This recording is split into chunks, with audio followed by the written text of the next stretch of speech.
All right, everybody, what is going on? And welcome back to another exciting episode of Bigfoot, The Truth Told. Now, I just want to thank everybody, first of all, for being super positive and super supportive about everything. Without you guys, the show would not be possible. And again, I would like to thank everybody who just comes along for the ride. Some of you either hate me, some of you either love me, but hey, we're all here for the long run, and I do appreciate each and every one of you. Jeremy is in the chat room already. Howdy to you too. So, like the title suggests, we have a special show today, a new TV series that is coming out, and I wanted to talk a little bit about the new TV series and what's it all about. And to do that, I brought on one of the, I guess, I wouldn't say host, or I guess, Jamie, what would you call yourself? You're sort of in the show. You're the host. You're the main person. What would you be? I would consider myself a co-host. There you go. I think we all are hosts. Okay, so let's get this down. So, welcome to the show, Jamie. How are you doing this evening? I'm good. I'm doing really good. Thank you, Corey. No problem. I hope everybody else is doing good tonight, too. I hope so, too. We got a couple people in here right now, and then as the show goes on, more people will hop in. And then, if anybody has questions throughout this whole thing, they'll be able to ask. I'll be able to read it, and then I'll be able to tell you, Jamie, so that way maybe if you want to answer some questions, we can go ahead and do some of that, too. But let's just go ahead and start off by tell us about the new show, Jamie, whether it be, we'll include what the show's name is, who's going to be in the show, and give a little description about what you guys will be doing. All right. So the title of the show right now is Native Giants. The other co-hosts would be Matt Moneymaker. I'm pretty sure you guys all know him pretty well. And Geneva Cundiff. She's a Navajo woman from, I think it's Mexico or New Mexico area. And she is actually, well, we both have backgrounds in law enforcement. So me and her are going to be taking the main investigator positions. Mm-hmm. Investigative positions on the show, and we'll be talking to lots of different people about their experiences with, I guess their experiences can be paranormal. It's going to cover a wide range of things, ghost sightings, UFO sightings, cryptids, unknown animal creatures, local legends. I think the main purpose is going to investigate these local legends and stuff, and then we'll be able to investigate different things in the surrounding areas. So have you guys already started filming the series yet, or are you guys still in like pre-production phase? What's going on with that? Right now we're trying to get the demo reel finished. We have, we filmed half of it. I'm from South Dakota, and a couple months ago, Matt and a bunch of the crew came up, and we did a lot of filming for half of the show up here, I guess you could say like a demo episode. Mm-hmm. And so we did a lot of the filming up here to show the network producers what the show is going to consist of, the chemistry between the cast members, the co-hosts, and the kind of stuff that we'll be doing. So we got the half of it filmed, but we're trying to film the other half. And right now that's what Matt is advocating for, or doing with the GoFundMe page, so we can finish the filming. As soon as we're done with the filming, he's going to present it to the network producers. And from what I understand, he already has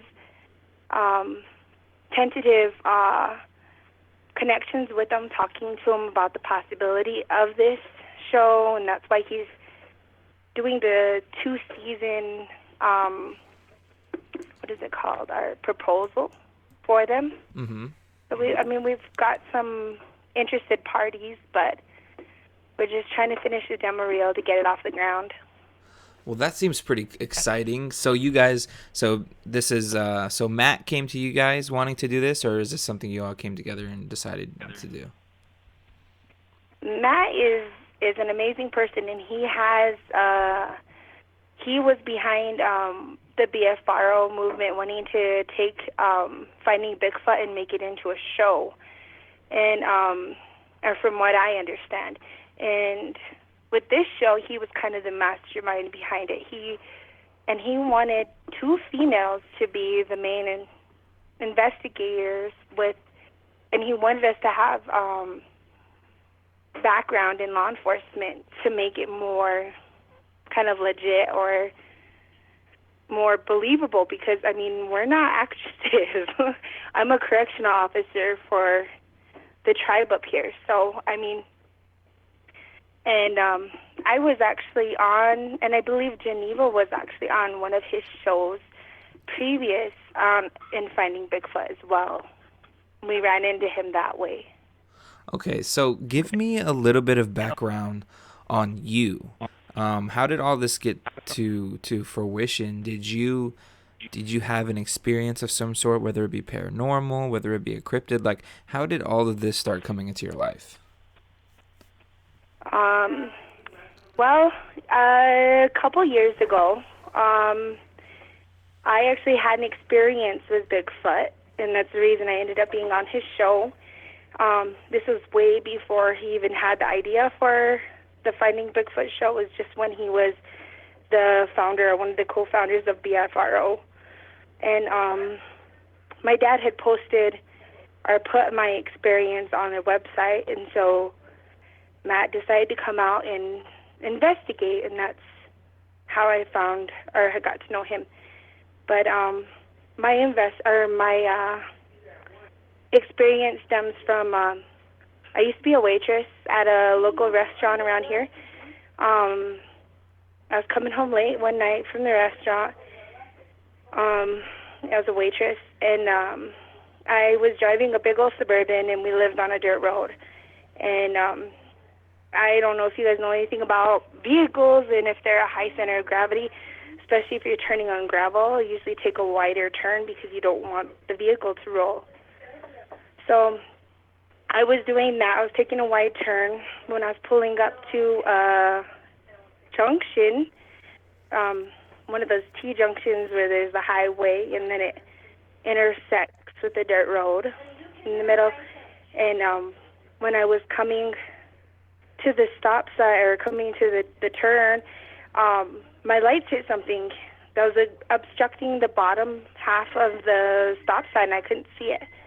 It was just kind of a big black blur. And then as my car started turning, it stood up.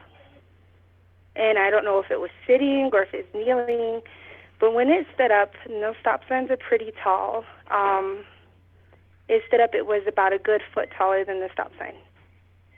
And because I was taking such a wide turn, he literally, I want to say it was a he because I didn't see any breasts on it, because I was like almost chest level with it. My eyes were almost chest level with it. But when I saw it, it really, really scared me. You know, most people, I know, but still, would be a little scared in a situation like that. But the thing that made it more scary for me was he looked upset, or he looked like really mad. And honestly, I would be understanding. Driving, I was driving. you I had maybe my windows in his rolled area. down.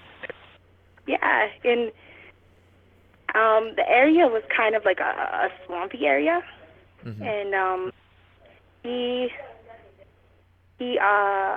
when he was looking at me, he had like this really mean look on him.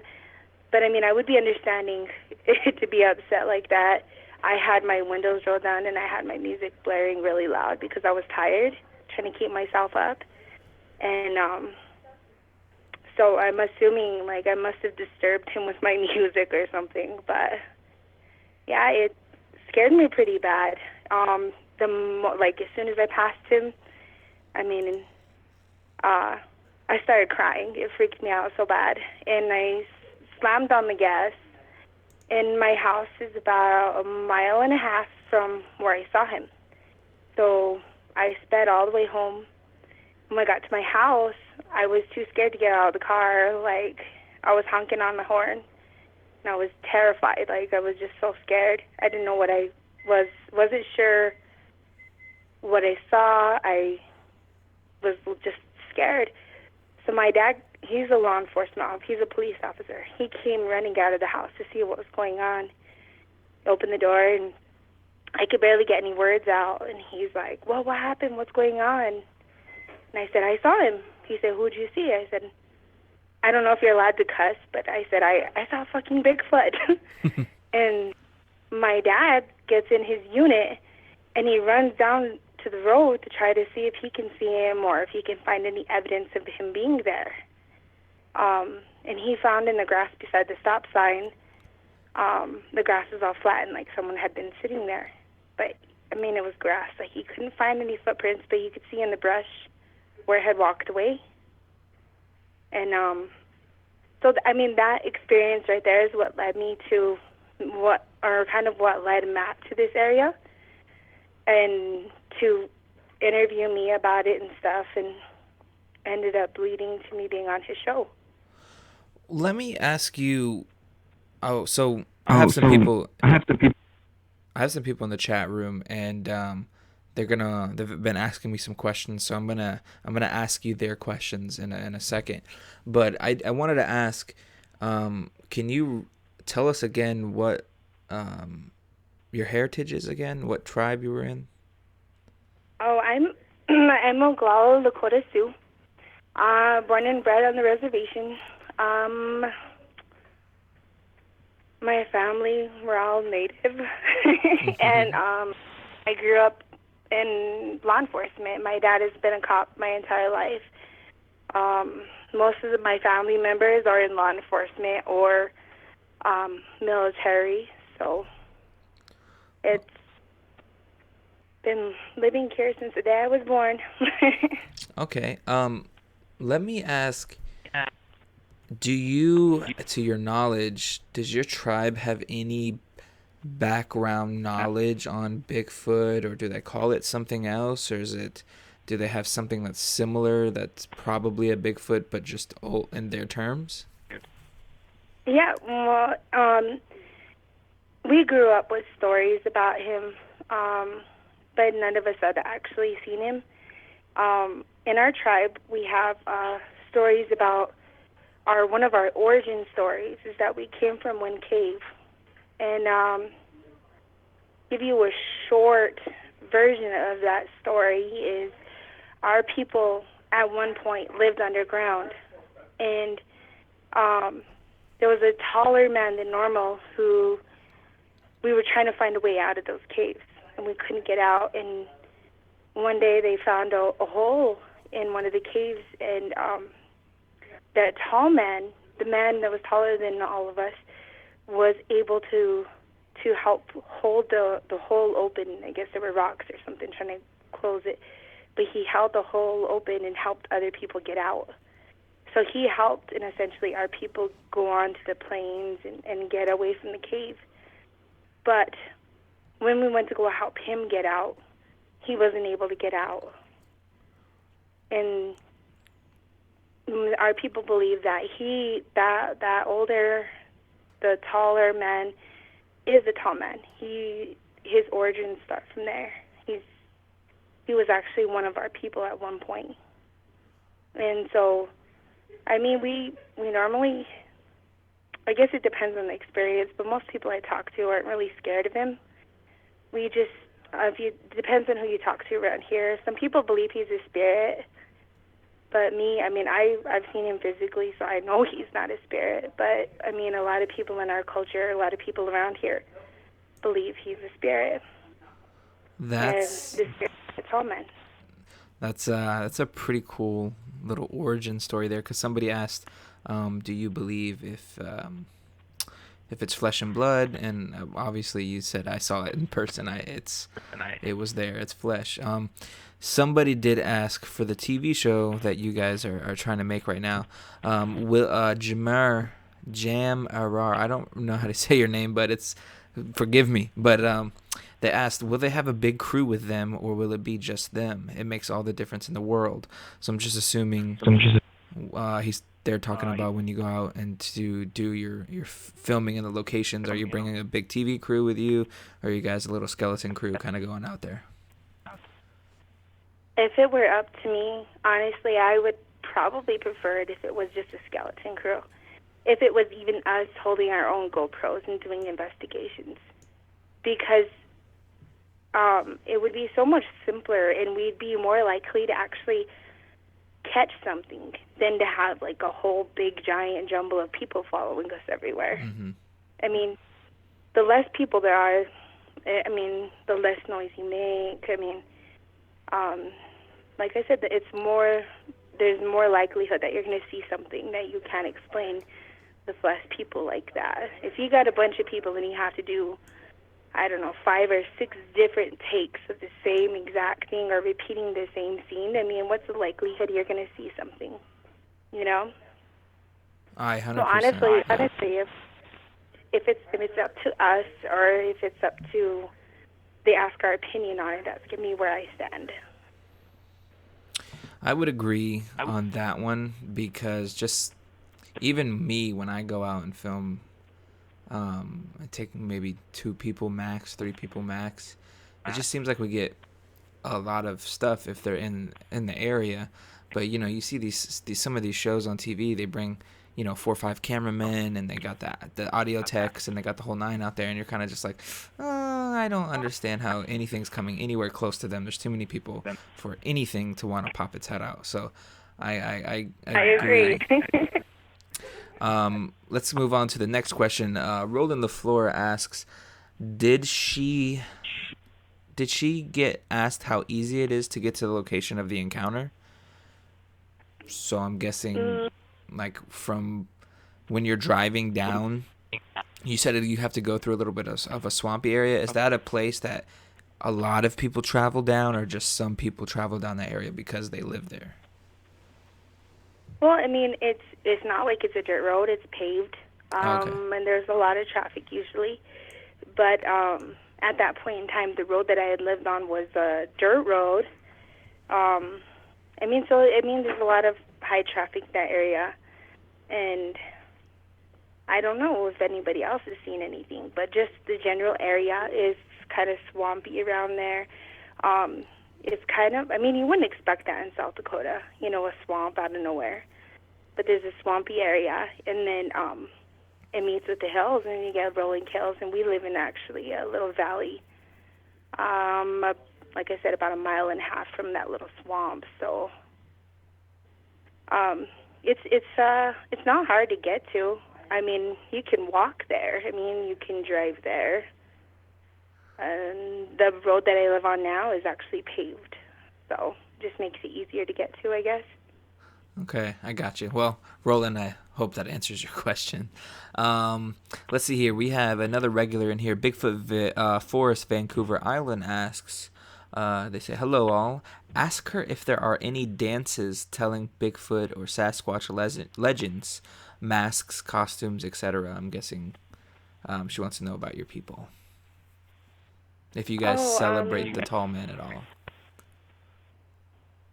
He's always been there, but we don't have, to my knowledge, we don't have any dances or anything that celebrate his existence. It's like we said, we have an origin story about where he may have come from, and we know that he's here. Like, a lot of people have the notion that he's here or he's around in spirit or physicality, but he's not, like, we don't have anything like that. Okay, that's fair. That's fair enough. Well, Roland, he asked back, he said, I was wondering if Matt asks her those questions. So I guess he's interested in knowing what Matt Moneymaker's questions are to you. If you can remember, like, what was his interview with you, in order to say what were his questions that he asked you, and then I guess those are his questions, and then boom, it makes him want to go investigate that. So do you remember what he asked you? His initial askings? Yeah, it's kind of hard to forget something like that. I mean, I'm from the reservation, and we don't get a lot of people wanting to come out here and investigate Bigfoot. Right. So, the first time he came out, it was more than one experience that actually brought him around to where we live.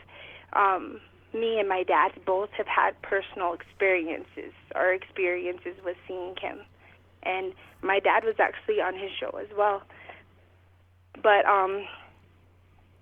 so those, I think both are the fact that there were such close sightings, by two members of the same family, I think are what led him around here. But in the initial interview, he was asking what I was doing to make him look like he was so mad at me. And I told him, I said I had my windows down and I was jamming some music. And he said, maybe you interrupted him.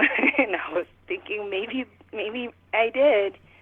That's why I said I don't hold it against Bigfoot for looking at me mean, or, I don't hold anything against him. I mean, how would you feel? Maybe he was going poop, or maybe he was contemplating life, and I just interrupted him by driving through with all my music blaring. So that was one thing that kind of stuck out in my mind whenever he was doing the interview. He was asking me that, and it made me think, Mm. And one of the other questions he asked me, he said, he was asking us, what time of year do we see him? What time of year do we see him a lot?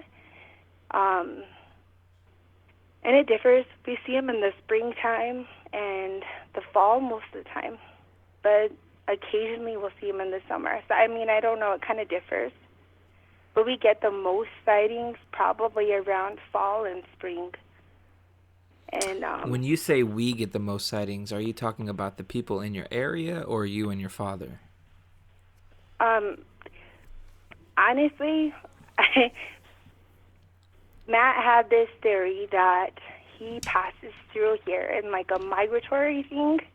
Like maybe he comes through here at certain times of the year to get to somewhere else, because more than one person in my family has seen him or heard him, in the area. So when I say we, I'm talking to our little community here. There's my grandparents who live about 50 feet away from us, and then my other set of grandparents lives about maybe 200-300 feet in a different direction, and then there's 2 trailers. So we kind of have our own little community here. But we're out in the country, so. And then we've all had different experiences, and they vary from person to person.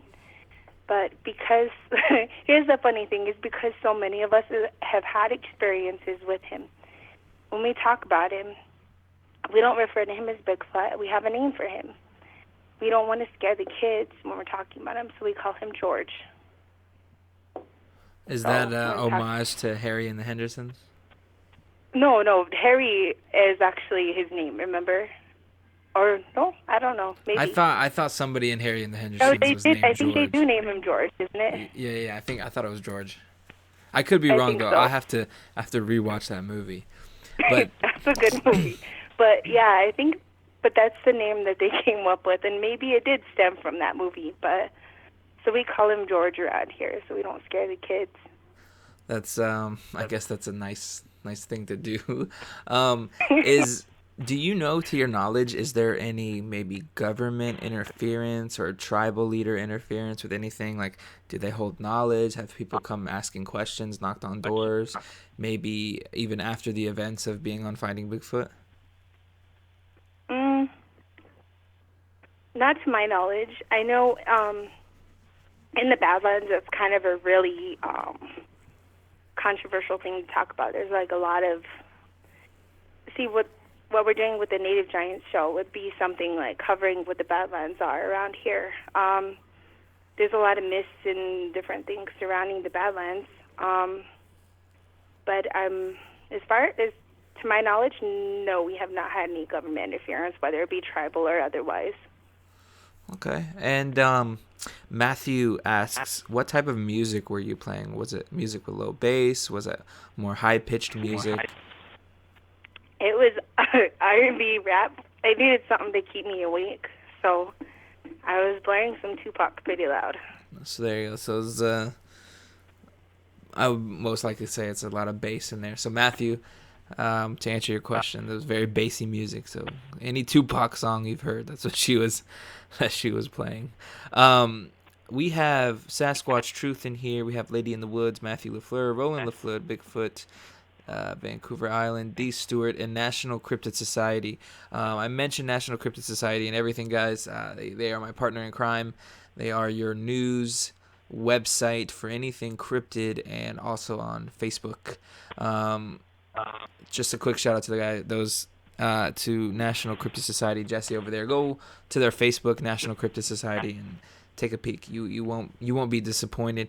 But Jamie, he just said he's gonna share this on his website and on his Facebook, and he's gonna also link your guys' GoFundMe, which I'll either get it from him or get it from you when we're done. So I'm gonna link that in the video description. So what do you guys tell us about the GoFundMe? What exactly is the purpose of it, and what is the money gonna go towards? All right, so the purpose of the GoFundMe, I think I partially answered this in the beginning. We had finished half of the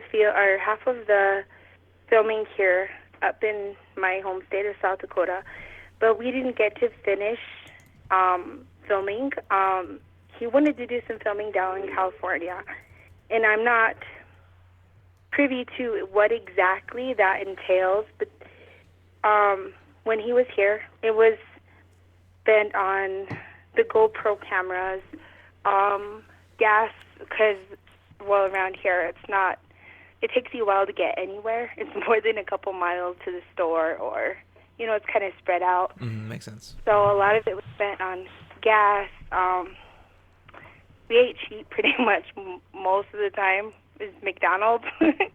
But most of it, like I said, is spent on the camera gear, I think, which is the most expensive thing when he came up here. But so to my knowledge, it'd probably be about the same down there in regards to gas to go places to film.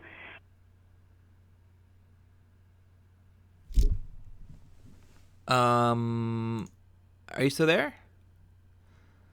Oh, I think she just cut out, ladies and gentlemen.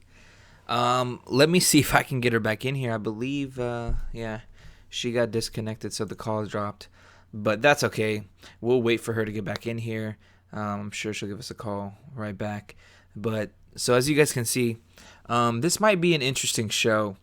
Cryptid investigations along with paranormal investigations, and I think it's going to be maybe a little different because it's going to combine almost all of the worlds.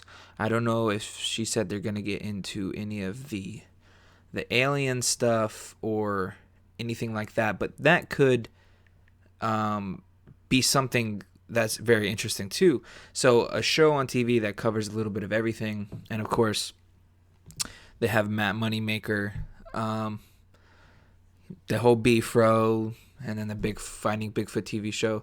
So obviously he knows what he's doing, but this does seem like maybe it's a passion project of theirs and they're trying to start a new TV show. So they're more of in the pilot stage right now, trying to see if any stations want to pick that back up. Oh, here she is calling back in. Hello? Hi. Hey. I don't know what happened, but... Yeah, I guess the call dropped there. That's all right, though. We have you back in here now. All right. All right, so let's, you can go ahead and finish what you were saying. All right, well, so like I said, as far as answering that question, I think it just goes towards any production costs, like if they need to buy us, and we have our own clothes, but if they need us to, because when we did this last filming up here, me and Geneva have kind of the same taste in clothing, and they wanted us to differ slightly. So they ended up having to get us a different shirt so we wouldn't look like the same color on camera. Or, like I said, putting us up at the hotel to stay the night while we did filming and stuff for those couple days. You don't think about it, but I guess it kind of adds up depending on how many people were there or how many people are going to be involved with the filming and stuff. Yeah, no, it makes all the sense in the world. I'm gonna ask you something. You can either answer this or not, but there is some controversy behind Moneymaker and some of the things that he does and the way he makes his money and stuff. And some people are saying, you guys don't need to go fund me, this and that. How are you combating, some of the controversy that's around him in the Bigfoot community, especially? Like, are you feeling that any type of that towards him? Are you weary about going forth and doing the show with him? Like, is there anything in the back of your head that's ticking that might be a red flag? I've known Matt a long time. Honestly, I had no information or any news about this. When he asked me to do this, it was just, he said, I want you to know that I think of you highly as a person, and I love your bubbly personality. And he described how he wanted me and the kind of person I am to be involved in this show. And I don't know, I haven't had any inklings or issues, or I haven't heard any of this controversy. Honestly, maybe it's just because I'm sheltered or all I do is work, basically. If I'm not working, I'm sleeping or with my son. So I don't, maybe it's just me being naive. I don't know. No, what it is in the Bigfoot community especially, it's a lot of information is put out and a lot of things are consumed, and the community, it is very, very large, but at the same time everybody's in everybody's business. So things do come up, things do come out. People, they either love finding Bigfoot or they hate finding Bigfoot. You're either you love it or you hate it. There's like really no in the middle. The same thing like people like Todd Standing, like you either believe him or you don't believe him. And it's just, it's kind of that line, if you get what I'm saying. Yeah, I kind of get that. Yeah, so I figured I'd ask, not to make you uncomfortable or anything. Like I said, you didn't have to answer it, but people are asking, and I like to ask those questions and get them out there.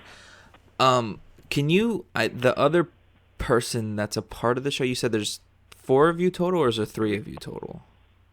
3 of us total. Okay, and who's the third person? Her name is Geneva Cundiff. And she is a part of your tribe as well? No, she, I don't know if you heard me clearly when I was talking in the beginning about her, but she's a Navajo woman from I think it's the New Mexico area. Okay, gotcha. And she has a background in law enforcement, like police. So, I'm almost positive she was captain or she was chief, but I don't quote me on that. I know she was in a high-ranking position in the police department, though. See, I think that's a very interesting way that you guys are going, incorporating the law enforcement backgrounds. I think I know what he's trying to do there, and to try to combat some of the stuff that maybe people saw flawed in finding Bigfoot. So I think that's very smart on his part. You guys are going to be going into paranormal stuff also, right? Not just the Bigfoot and the cryptids. You said paranormal. I can't recall if you said anything about aliens or sightings like that.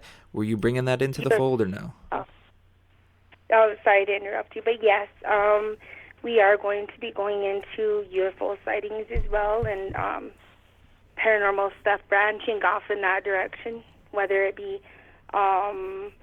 just sightings of UFOs or actual people having experience with abductions, or, to my knowledge, I mean, this show is so generalized that it gives us so much room to essentially play with these different things, play with these different ideas and different ways the shows can go. And that's why I initially said yes to the show, is because, I mean, traveling to these different reservations, like he posted a couple proposals and like giving you information on the different tribes and their beliefs in different people, like the little people or Bigfoot, different names, or, you know, I mean, there are a lot of local legends, though. So in addition to being able to investigate these separate little things, we'll be able to branch off. And, like, if we wanted to stay there and investigate more than one thing for another part of the episode or another episode, we could do that. This part of, or this show will give us room to do that. We can actually, like, I guess, well, what Matt told us with the BFRO or with the Finding Bigfoot show, they weren't able to do that. It was just specified strictly to Bigfoot stuff, you know, and they didn't stay in one place for very long. But with this show, we'll be able to investigate. If somebody comes up when we're talking about Bigfoot and wants to tell us about this place that's haunted, you know, we can go do an investigation into it. Somebody wants to tell us about a UFO sighting or something, you know, we can go do that too.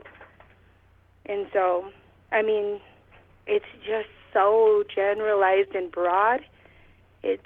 I love it because it gives us the opportunity to investigate so many different things. Yeah, You know? I agree with that. I think maybe that's what TV's missing right now, is something that can capture a little bit of everybody's interest. So if you guys can get the cryptid crowd, if you guys can get the paranormal crowd and the alien crowd all in one, I don't see a problem with you guys being very successful. So I hope for you, you know, that you guys become successful in that. Before we continue, I want to give everybody a chance. If you would like to call in and personally ask her something or personally ask me something, you guys can go ahead and do that now. It's 407-906-9128. Again, 407-906-9128. If you have to ask me a question or you just want to say hi to Jamie, something like that, go ahead and call in now and I'll put you in here with her.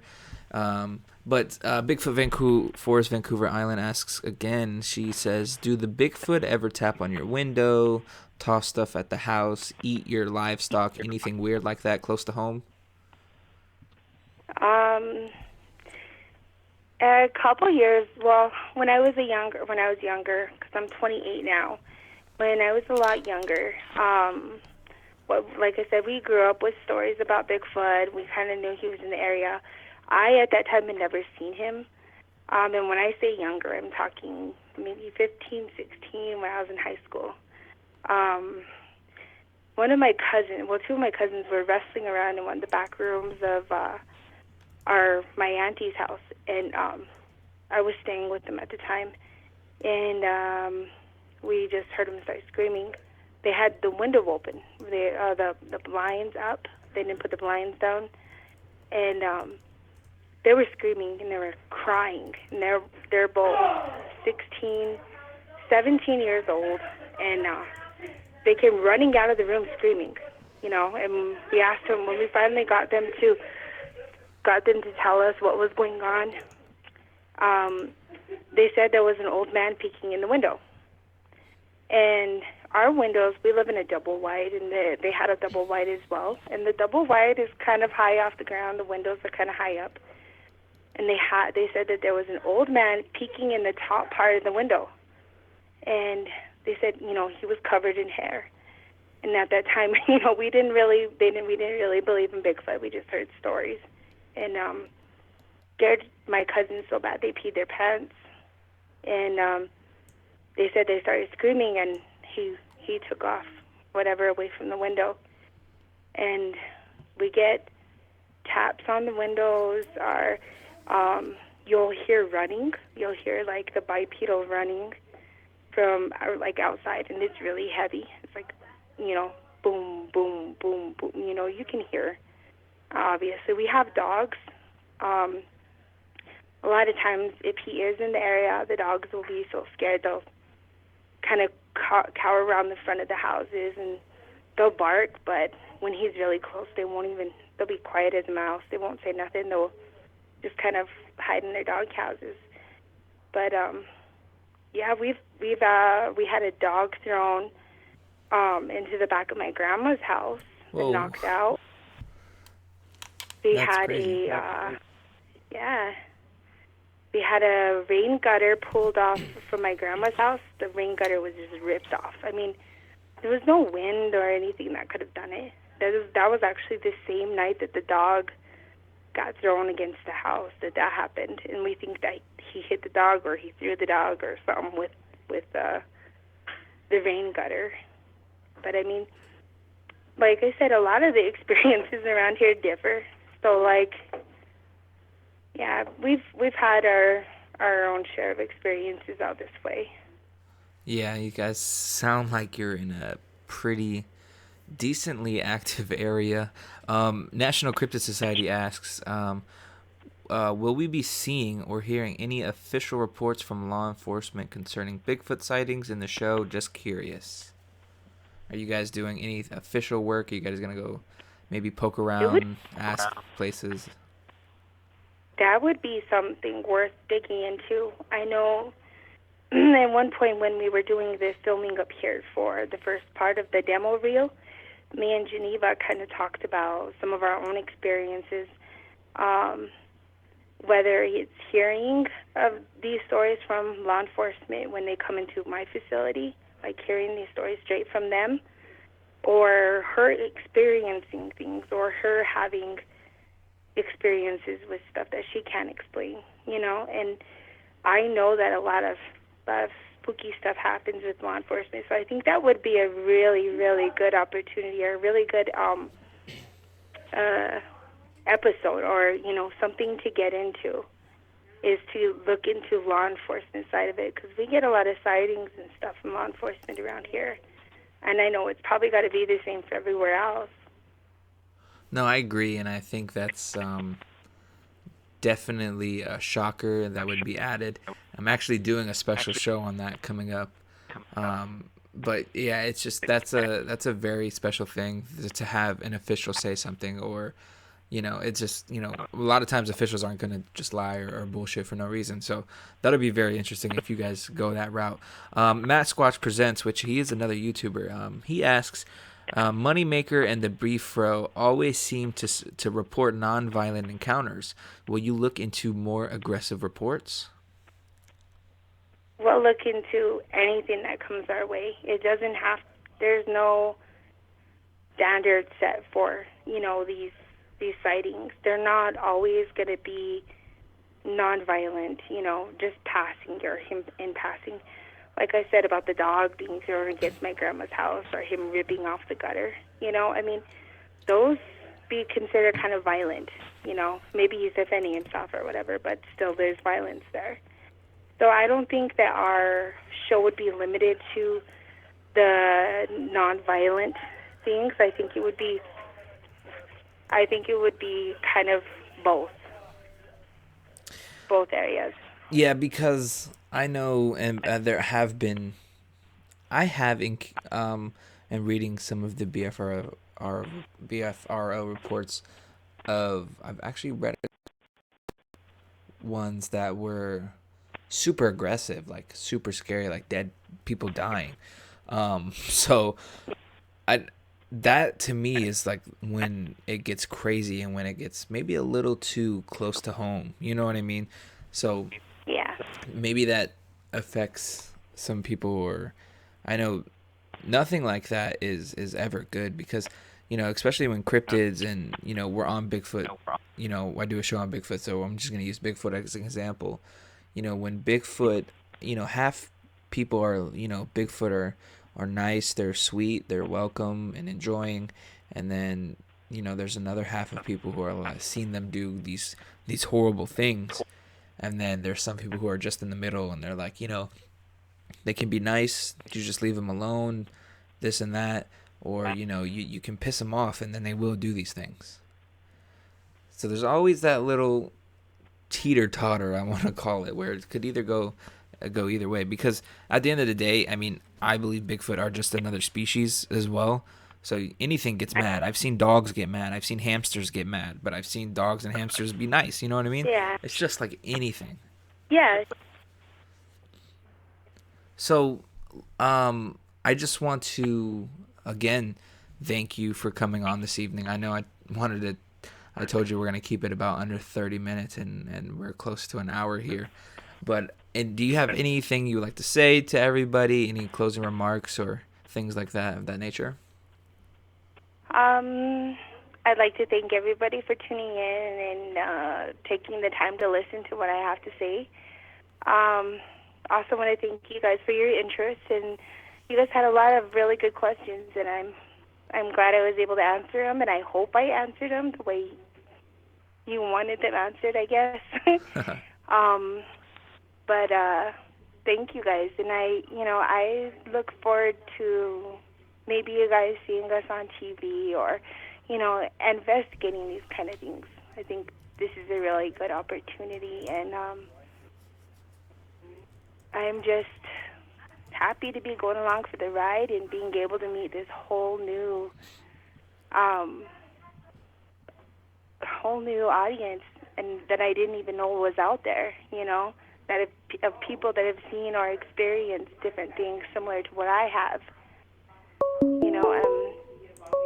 So thank you guys again for taking the time to listen.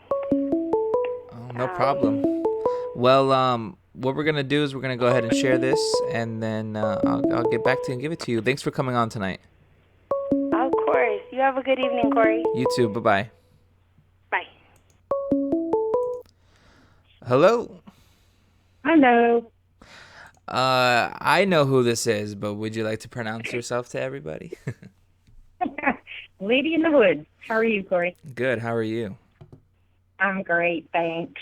Yeah, I tried to put you guys both in at the same time, but I guess this little program doesn't want to do that. So. Oh, no. I know. But now that we got you in here, how have you been? Good. How have you been? Pretty good. How did you think about Jamie and the new show that Moneymaker is trying to start up? What are your thoughts on that? Well, I have my reservations about Matt Moneymaker, but then again, anybody who gets onto TV, it can start out one way and end up another. So I'm not going to judge anybody. We'll just see what happens, but I think it's an awesome idea. The one thing I was going to add is not just the PD, not just law enforcement, but EMS and fire department also. That'd be great. Yeah, I'm gonna actually see if I can get some more information on that. I want to try to maybe ask her or ask Matt Moneymaker if maybe they'll give me some snippets. I know they don't really want to do that before they put it out, but I kind of want to get some snippets and see if I can share it with you guys and everybody. Maybe I can somehow get it as an exclusive. I can wiggle my way in there and see. Maybe they'll let us beta test it and see what we think and give our little input on that. Well, heck, if anybody can do it, you can do it. Yeah, I don't know. Somehow I feel like I get these people on here and that I shouldn't get on here. It's like nobody knows me, but I don't know. It's, I'm a smooth talker. Oh, yes, absolutely. So absolutely. No, but I 100% agree. It's because they're going to be doing all things cryptids, all things paranormal, and all things aliens. So I don't think there's a show with investigators that cover pretty much all facets. And she said something key. Matt Moneymaker and Finding Bigfoot didn't stay in an area very long. And a lot of people that did watch the show, I even watched the show because it was, it's better than nothing. But anyway, the point is, if you stay in an area long enough, other things are bound to pop up, right? Mm-hmm. So, or you get to talk to other people. But I could never imagine how the Finding Bigfoot team would go out. Okay, they had people show up at the council meetings, city meetings, and then they go out to a couple people's houses and show or get their testimonies or what happened and try to recreate. But this show, if it's done right, and hopefully it will, because that'll be first. But if they do it right, they stay there for a length of time, boy, people will get a better education, and I'm sure a lot more stuff is going to be found or broadcasted. This could really be cool. Yeah, it has a potential to do a lot of good things, but like I was telling her, and she said maybe she's naive to it all a little bit, but there is some stigma behind Moneymaker, so I'm just curious to see how everybody's going to take this. But at the same time, I feel like the stigma behind Moneymaker is people in the Bigfoot community, and they're going to hit all communities. They're hitting paranormal and alien communities, so those people really don't even know who he is 100%. So he's going to captivate a whole new audience. So I don't think he's going to have a problem there, to be completely honest. Yeah, me either. There's quite a few people out there that have been in the industry for a long time, where you can talk to people on another coast that have never even heard of them.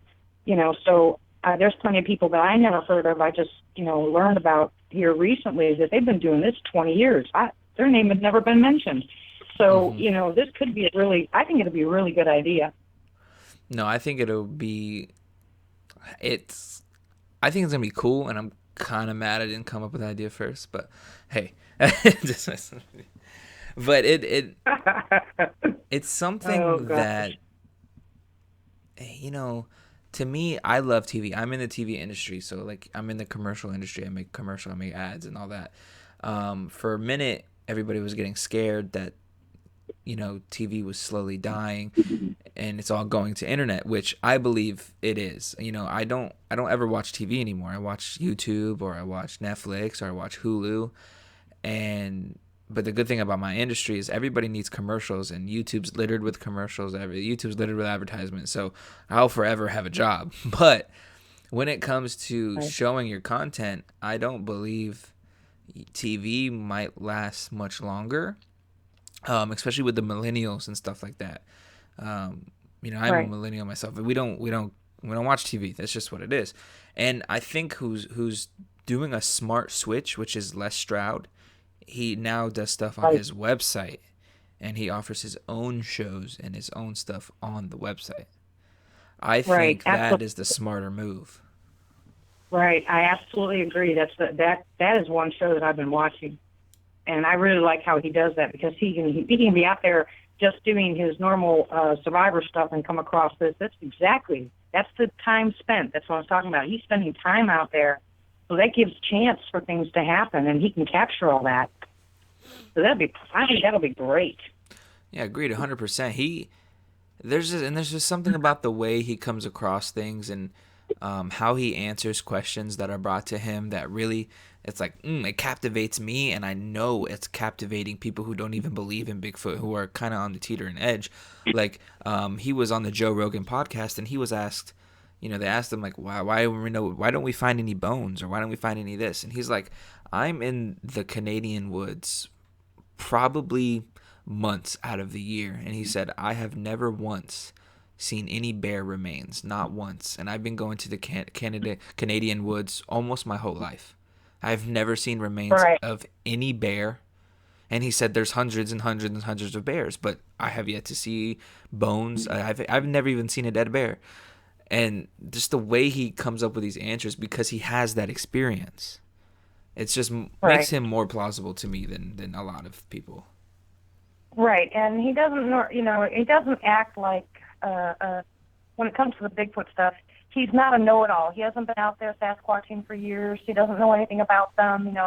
He's more boots on the ground, not for that purpose, but for other reasons. Whether anybody likes his show or not, or likes Les or not, the point is he still spends time out there. We spend time out there, a lot of us that are quote-unquote researchers or experiencers, whatever you want to call them, we spend time in the woods, maybe as much time in the woods as we do as in our jobs or whatever, or maybe not as much time, but still, we're out there.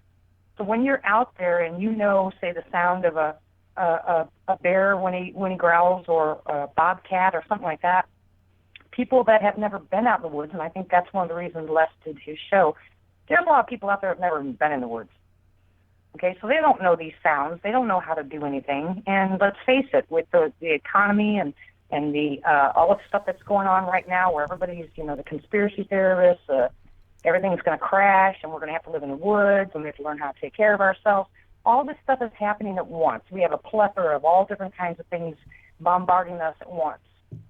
So if some people do decide they want to get out in the woods, what better place to start than start looking at some of these videos that show you how to survive in the woods, or how to take care of yourself, or how to look for things, or, and now when you add the cryptids into it, you get people out there in the woods, and next thing you know, they're getting rocks thrown at them. Well, bears aren't going to throw rocks. Cougars aren't going to throw rocks. I think all of it combined is just a great education tool, regardless of whether you ever have a sighting or not in your life. But I think it's a great educational tool, and the best way to do it is multiple ways like this. We have a whole bunch of people doing it a whole bunch of different ways, and we don't ever have to stick with one. We can bounce around from one to the other until we find one we like, right? No, Isn't that true?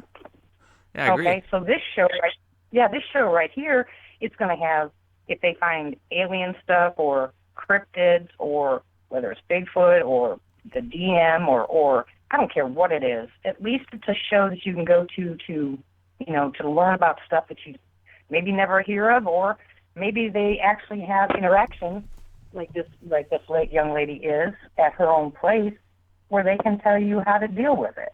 I mean, this could be, I like the idea. I really like the idea. If I had Wi-Fi on my property, I'd be doing something like this. No, yeah, exactly. And that's kind of the route that I'm leading into slowly but surely. I'm getting everything prepared, and then after I do what I have planned, I'm gonna hit you guys all at once with a whole bunch of stuff. So that's coming. Like what? Like what?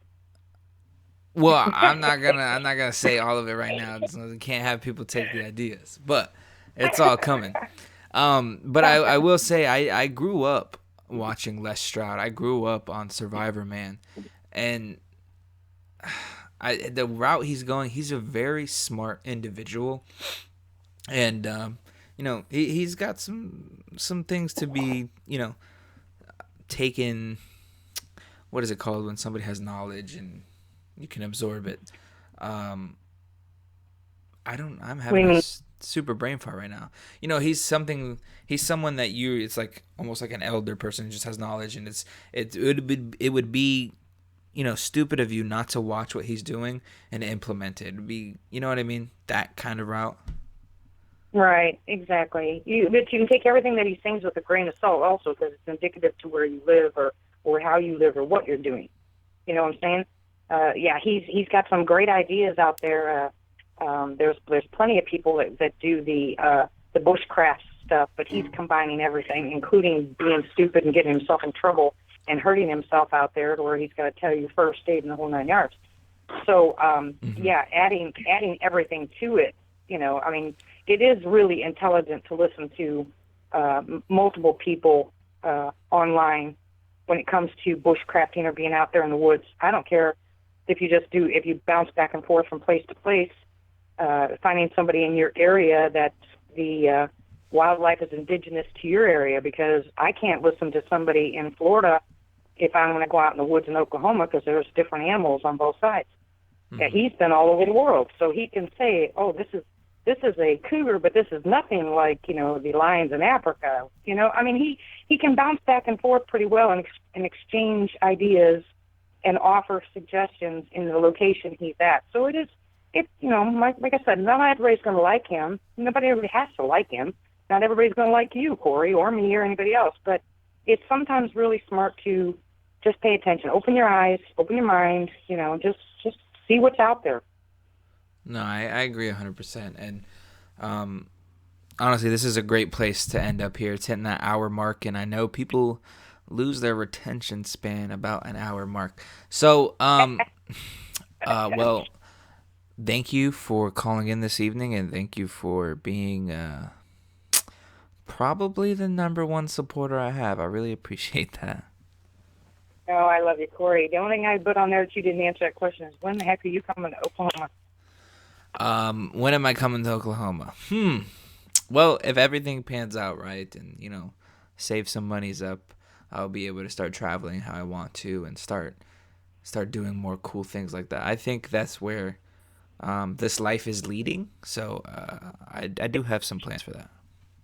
Well, you will. You have to come to Oklahoma because you have to meet Boo. And I think after you leave here, you'll go back with some newfound knowledge on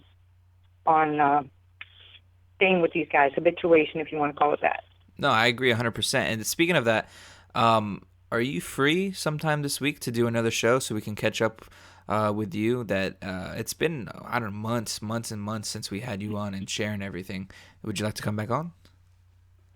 Well, sure. Did I tell you about my face-to-face last time? I was when you were standing out there and he came right up to you and you told him to leave. Nope. Okay, so I've no. had a few patients then. So yeah, give me a call or text me or something, and we'll get on the line. All right, that's cool. And then we'll share it. We'll go live with Lady in the Woods, everybody, and we'll catch back up with her and everything that she's doing. But again, thank you for coming on with me tonight. You're welcome. Have a good night, Corey. You too. Bye-bye. Bye-bye. All right, everybody. That was Lady in the Woods. She's great. She does her property has a lot of good stuff on there, so I love it. Also, I want to thank Jamie again for coming on. And again, seriously, Native Giants is the show, so we'll see what comes about on this show and see what happens. So, excuse me, I really appreciate all of you who listen, all of you who take your time out to support. Excuse me, my throat is killing me today. But coming on, supporting, and doing all these things, I really appreciate it. I can't tell you guys that enough. I know I say it all the time. You probably get tired of hearing it, but I gotta keep re-saying it because seriously, without you guys, there is no me and there's no finding Bigfoot the Truth Told. So thank you guys again. Go ahead, if you haven't followed us on Facebook, go ahead and go to facebook.com and just type in Bigfoot the Truth Told, and you will see us and we will pop up. And we post a lot of things there, people's pictures and stuff that has been sent in. And also, there is a private Facebook page it's really for researchers and things like that. So you guys can ask to join that. Just ask the simple questions, and then you'll be able to hop in. If you don't ask the questions, you're not allowed. To me, that means you're not serious. Also, if you guys would like to support the show, there's a PayPal link in the bottom. That just helps me getting new equipment that I want to save up for and things like that. And also, there is a merch store, which you guys all know about. I said it on the last show. I now have Bigfoot the Truth Told jackets, water bottles, t-shirts, mouse pads, scarves, anything you guys can imagine. You can support the show that way, and I couldn't thank you guys enough for that. But as far as that, everybody, thank you for joining us this evening. And we will see you this week upcoming. We have a couple more shows planned for you all. But again, thank you all for listening to another exciting episode of Bigfoot the Truth Told.